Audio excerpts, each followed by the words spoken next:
remarque avant de passer au théorème de la dimension. On déduit de la proposition précédente, le lemme précédent, que toute famille de vect de E1, En qui contient strictement plus de n vecteurs est liée. Et par contraposé, si E est un espace vectoriel de dimension finie, alors le nombre d'éléments de toute famille libre de E est inférieur ou égal au nombre d'éléments de toute famille génératrice de E. On va donc passer tout de suite au théorème de la dimension, qui va nous permettre justement de définir la notion de dimension pour un espace vectoriel. Et ce théorème il dit la chose suivante: si on a un K espace vectoriel de dimension finie non trivial, alors toutes les bases de E ont le même nombre d'éléments. Donc c'est ce qu'on va démontrer maintenant, et on va le faire par l'absurde. C'est-à-dire, on va supposer, donc on se donne comme d'habitude E un K espace vectoriel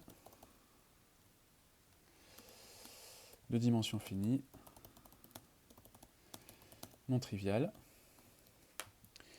Et par l'absurde, on va supposer que il existe deux bases qu'on va appeler E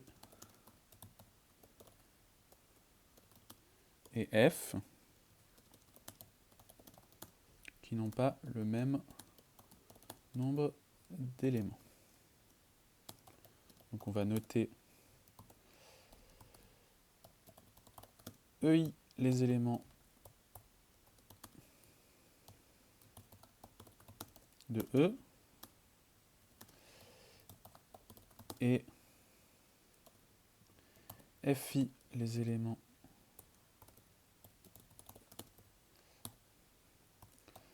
de F,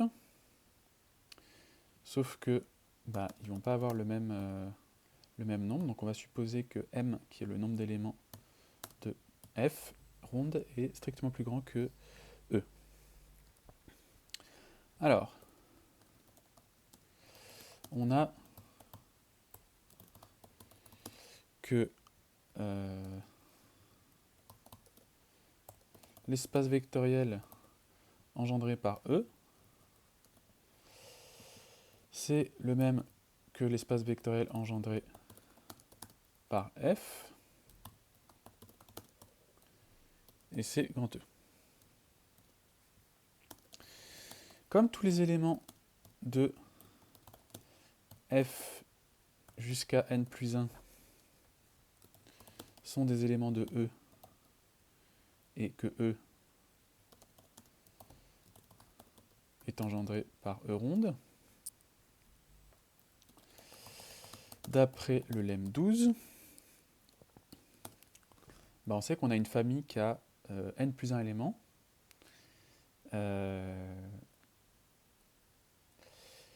Et d'après le lemme 12, ça nous disait que la famille F1, Fn plus 1 est liée. Ça et ça, c'est une contradiction, c'est absurde. Car c'est une sous-famille de F qui est une famille libre. Et normalement, une sous-famille d'une famille libre est une famille libre. Donc là, nous avons une contradiction, ce qui implique que notre présupposé était faux, donc il ne peut pas exister de bases qui n'ont pas le même nombre d'éléments.